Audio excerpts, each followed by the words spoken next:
World War II had just ended. Black and white TVs were still a novelty, and the world's first antibiotic, penicillin, had been making headlines as a modern medical miracle. Meanwhile, in a tiny garage in Minneapolis, an electrical engineering student, Earl Bakken, quietly began repairing hospital equipment with his brother-in-law, Palmer Hermansley. The two named their humble little company Medtronic, and it wasn't long before doctors and nurses recognized their special skills. "Could you modify this monitor?" the nurses would ask. "Could you build us a respirator?" the doctors would inquire. And the two always did. One day, a request came that transformed Medtronic from a small repair company into what would eventually become a medical technology powerhouse. Famed cardiac surgeon Dr. Walter Lillehei asked Earl to develop a battery-operated pacemaker.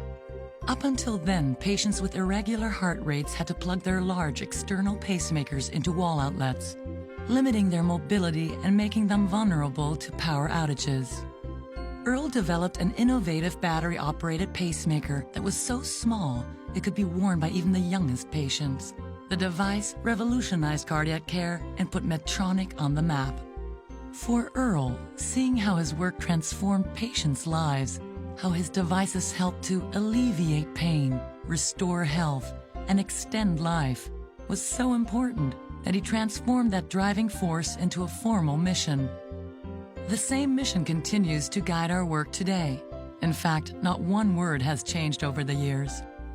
Even as Medtronic grew to become a global leader, with therapies and tools to treat many of the world's most pressing healthcare conditions, our passion for learning, collaborating, creating, and healing continued.